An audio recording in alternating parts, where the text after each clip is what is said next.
Di dalam kamar rumah sakit, gelap dan sendirian, seorang wanita tengah dirawat. Dia sudah hampir mati, tapi dia tidak ingin mati. Dia sangat sedih. Jika dia mati, keberadaannya akan hilang. Dia merasa takut, bahkan takut sekali. Tiba-tiba, dia dikejutkan dengan kedatangan seseorang. Siapakah dia? Wanita itu begitu sangat ketakutan.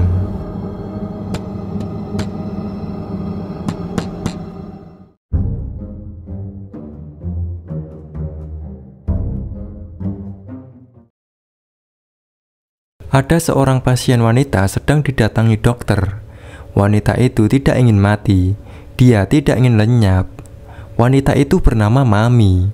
Dokter mengatakan mereka juga sudah bekerja keras untuk melawan penyakitnya, meminta agar Mami tidak putus asa dan harus semangat.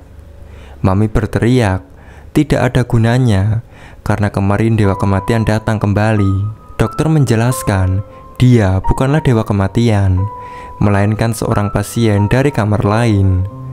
Mami tak percaya, tidak mungkin ada seorang seperti itu. Menurutnya, dia bukanlah manusia, melainkan penghuni dari sisi kegelapan. Singkat cerita, para dokter mulai membicarakan kondisi Mami. Dia telah berhalusinasi, dia terlalu sensitif, dia bisa merasakan penyakitnya sendiri, dan lebih takut akan kematian dibandingkan orang lain. Mami juga berkeliaran sendirian di rumah sakit.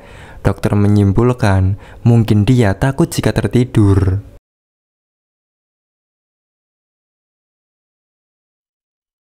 Dokter pergi untuk memeriksa salah satu pasien yang belum bangun. Namanya adalah Tetsuro Mokuda. Dia datang ke rumah sakit 2 bulan yang lalu. Dia mengatakan dirinya selalu bermimpi panjang dan merasa sangat terganggu.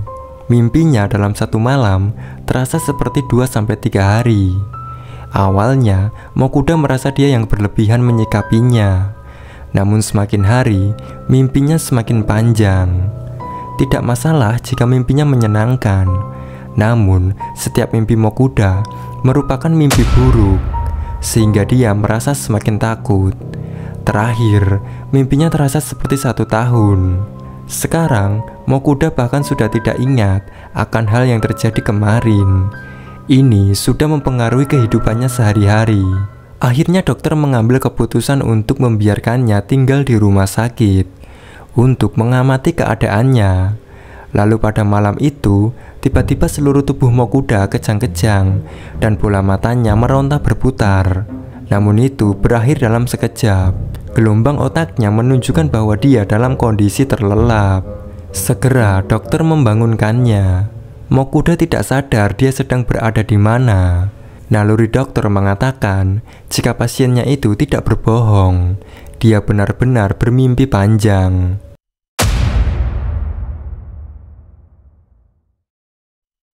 Mokuda mulai bertanya kapan dokter akan menyembuhkan penyakitnya. Karena mimpinya kemarin terasa seperti 10 tahun. Semakin hari semakin panjang. Menurut dokter, semua ini hanyalah ilusi. Sebenarnya hanya sebentar saja, tidak perlu takut akan durasi mimpi. Bagi Mokuda, mimpinya terasa begitu nyata, begitu kejam, dan begitu kesepian. Selain itu, juga begitu menakutkan.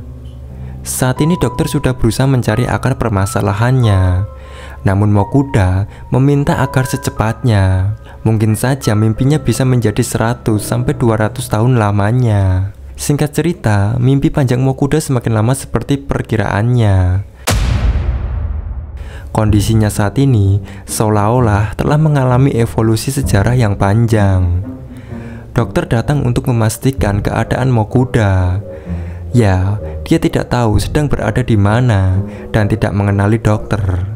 Bentuk fisiknya sudah mulai berubah.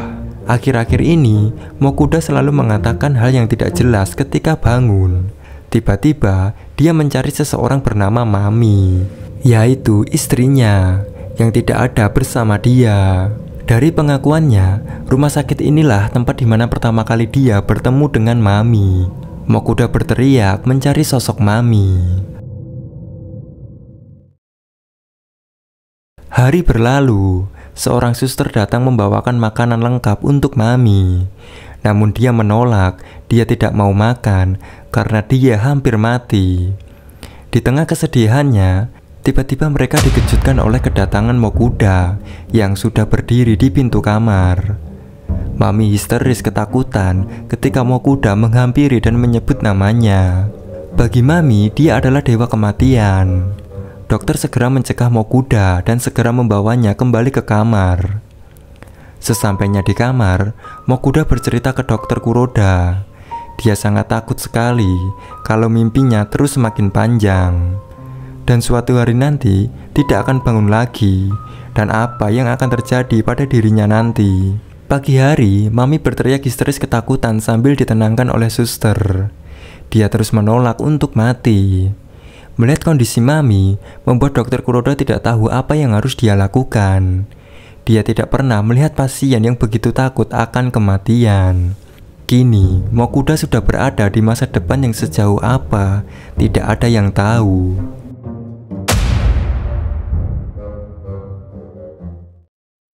Hari berganti, Dokter Kuroda duduk termenung di samping Mokuda. Kondisi yang semakin parah, tubuh Mokuda perlahan menjadi bangkai tak bernyawa. Dokter Kuroda bertanya-tanya, apakah roh laki-laki itu sudah memulai perjalanan menuju mimpi abadi. Di dalam otak Mokuda yang telah menyusut, ditemukan set kristal yang tidak diketahui. Mungkin benda ini berkaitan dengan mimpi unik dia. Singkat cerita, setelah kematian Mokuda yang mengerikan itu, kondisi Mami akhir-akhir ini sudah lumayan membaik. Ada satu hal yang tidak biasa. Akhir-akhir ini pula, mimpinya terasa panjang. Kondisi Mami semakin hari semakin berubah, persis seperti kondisi Mokuda sebelumnya. Penyebabnya adalah Dokter Kuroda telah memasukkan kristal Mokuda ke dalam tubuhnya. Hal yang sangat tidak bisa dipercaya. Sosok Mami selama ini selalu takut akan kematian. Bagaimana jika dia bermimpi selamanya? Dengan begitu, hatinya akan hidup selamanya. Meski itu hanyalah ilusi semata. Lagi pula jika dokter bisa membuat orang bermimpi panjang, maka manusia tidak akan takut kematian lagi, ujar sang Dokter Kuroda.